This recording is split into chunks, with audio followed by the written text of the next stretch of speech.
നമസ്കാരം. മലയാളി വാർത്താ പ്ലസിലേക്ക് സ്വാഗതം. ഇറാൻ US രണ്ടാംഘട്ട സമാധാന ചർച്ചകളിലെ അനിശ്ചിതത്വം ഒഴിയുന്നില്ല. ഇറാൻ വിദേശകാര്യമന്ത്രി അബ്ബാസ് അരാഗ്ചി പാകിസ്ഥാനിലുണ്ട്. എന്നാൽ അമേരിക്കയും ഇറാനും തമ്മിൽ നേരിട്ടുള്ള ഒരു കൂടിക്കാഴ്ചയ്ക്ക് പദ്ധതികളൊന്നും ഇല്ല എന്നാണ് ഇറാനിയൻ ഉദ്യോഗസ്ഥർ പറയുന്നത്. ഇന്നലെ ഇസ്ലാമാബാദിലെത്തിയ ശേഷം ഇറാൻ വിദേശകാര്യമന്ത്രി അബ്ബാസ് അരാഗ്ചി പാകിസ്ഥാൻ ഉദ്യോഗസ്ഥരുമായി കൂടിക്കാഴ്ച നടത്തി. US പ്രത്യേക പ്രതിനിധി സ്റ്റീവ് വിറ്റ്കോഫും ഡൊണാൾഡ് ട്രംപിന്റെ മരുമകൻ ജാരേഡ് കുഷ്ണറും ശനിയാഴ്ച ഇറാൻ ചർച്ചകൾക്കായി പാകിസ്ഥാനിലേക്ക് പോകുന്നുണ്ട് എന്നും വൈസ് പ്രസിഡന്റ് JD വാൻസ് പങ്കെടുക്കാൻ തയ്യാറാണെന്നും വൈറ്റ് ഹൗസ് അറിയിച്ചിരുന്നു. USുമായി ചർച്ച നടത്താൻ തയ്യാറല്ല എന്ന വാദത്തിൽ ഉറച്ചു നിൽക്കുകയാണ് ഇറാൻ ഇപ്പോഴും. എന്നാൽ പാകിസ്ഥാൻ ഇരു സംഘത്തെയും ഒരുമിച്ചിരുത്താനുള്ള ശ്രമങ്ങൾ ഊർജിതമാക്കിയിട്ടുണ്ട്. US പ്രത്യേക ദൂതൻ സ്റ്റീവ് വിറ്റ്കോഫും പ്രസിഡന്റ് ഡൊണാൾഡ് ട്രംപിന്റെ മരുമകൻ ജാരേഡ് കുഷ്ണറുമാണ് പാകിസ്ഥാനിലേക്ക് തിരിക്കുന്നതെന്ന് വൈറ്റ് ഹൗസ് അറിയിച്ചു. നേരിട്ടുള്ള ചർച്ചയ്ക്ക് ഇറാൻ തയ്യാറാകാത്ത സാഹചര്യത്തിൽ മറ്റേതെങ്കിലും തരത്തിലുള്ള ചർച്ചകൾ നടക്കുമോ എന്നതിൽ വ്യക്തതയൊന്നും ഇതുവരെ വന്നിട്ടില്ല. ഇറാനിയൻ വിദേശകാര്യമന്ത്രി Abbas Araghchi Pakistan, Russia, Oman എന്നിവിടങ്ങളിലേക്കുള്ള ഒരു സന്ദർശനത്തിന്റെ ഭാഗമായാണ് ഇസ്ലാമാബാദിൽ എത്തിയത്. ശനിയാഴ്ച രാവിലെ പാകിസ്ഥാൻ നേതാക്കളുമായി അരാഗ്ചി ചർച്ചകൾ നടത്തി. അമേരിക്കയും ഇറാനും തമ്മിലുള്ള ചർച്ചകൾക്ക് നേതൃത്വം നൽകുന്ന പാക് സൈനിക മേധാവി അസീം മുനീറും ഇതിൽ ഉൾപ്പെടുന്നു. ഇസ്ലാമാബാദിൽ അരാഗ്ചി എത്ര ദിവസം ഉണ്ടാകുമെന്ന കാര്യം ഇറാൻ ഔദ്യോഗികമായി അറിയിച്ചിട്ടില്ല.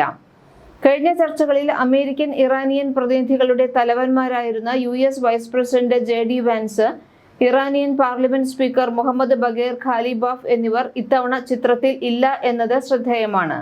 അമേരിക്ക യുദ്ധത്തിൽ നിന്ന് മുഖം രക്ഷിക്കാനുള്ള വഴി തേടുകയാണെന്നാണ് ഇറാൻ പ്രതിരോധ മന്ത്രാലയം അറിയിച്ചത്. ഞങ്ങളുടേത് പ്രധാന സൈനിക ശക്തിയാണ്.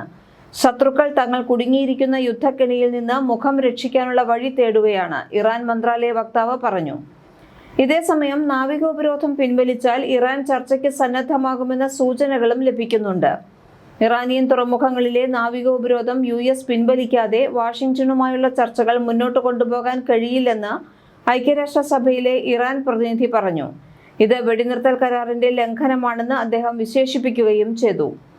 അതേസമയം തന്നെ US കൂടുതൽ ആക്രമണത്തിന് തയ്യാറെടുക്കുകയാണെന്നും അതിനുള്ള സമയം നൽകുന്നതിനായി മാത്രം ചർച്ചകൾ നടത്താൻ തങ്ങൾ തയ്യാറല്ല എന്നും അദ്ദേഹം പറഞ്ഞു. ഇതേസമയം സമാധാനത്തിനായുള്ള ഇറാന്റെ നിർദ്ദേശങ്ങൾ കേൾക്കാൻ തയ്യാറാണെന്ന് വൈറ്റ് ഹൗസ് അറിയിച്ചു. അമേരിക്കൻ പ്രതിനിധികളായ സ്റ്റീവ് വിറ്റ്കോഫും ജാരേഡ് കുഷ്ണറും ഇറാൻ ഉദ്യോഗസ്ഥരുമായി മധ്യസ്ഥ ചർച്ചകൾ നടത്തും. അമേരിക്കയുമായി കരാറിലെത്താൻ ഇറാൻ തയ്യാറായില്ല എങ്കിൽ US ഏർപ്പെടുത്തിയ നാവിക ഉപരോധം തുടരുമെന്ന് US പ്രതിരോധ സെക്രട്ടറി PJ ഹെഗ്സത്ത് മുന്നറിയിപ്പ് നൽകിയിട്ടുണ്ട്. എത്രകാലം വേണമെങ്കിലും ഉപരോധം തുടരാൻ മടിക്കില്ലെന്നും അദ്ദേഹം വ്യക്തമാക്കുകയും ചെയ്തു. ഇസ്രയേൽ ലെബനൻ വെടിനിർത്തൽ 3 ആഴ്ചത്തേക്ക് കൂടി നീട്ടിയതായി പ്രസിഡന്റ് ട്രംപ് പ്രഖ്യാപിച്ചിരുന്നുവെങ്കിലും ഹിസ്ബുള്ള ഇത് തള്ളിക്കളഞ്ഞിരിക്കുകയാണ്. വെള്ളിയാഴ്ചയും ലെബനനിൽ ഇസ്രയേൽ പുതിയ വ്യോമാക്രമണങ്ങൾ നടത്തിയിട്ടുണ്ട്. ഹോർമുസ് കടലിടുക്ക് വീണ്ടും തുറക്കുമ്പോൾ വാണിജ്യ കപ്പലുകൾക്ക് സുരക്ഷ ഉറപ്പാക്കാൻ US നാവികസേനയുടെ അകമ്പടി വേണ്ടിവരുമെന്ന് ഷെവ്റോൺ CEO മൈക്ക് വീർത്ത് പറഞ്ഞു. കടലിടുക്കിലെ തർക്കം മൂലം രാജ്യാന്തര കപ്പൽ ഗതാഗതം പ്രതിസന്ധിയിൽ തുടരുകയാണ് ഇപ്പോഴും. മലയാളി വാർത്ത പ്ലസ്. മലയാളി വാർത്ത പ്ലസ്.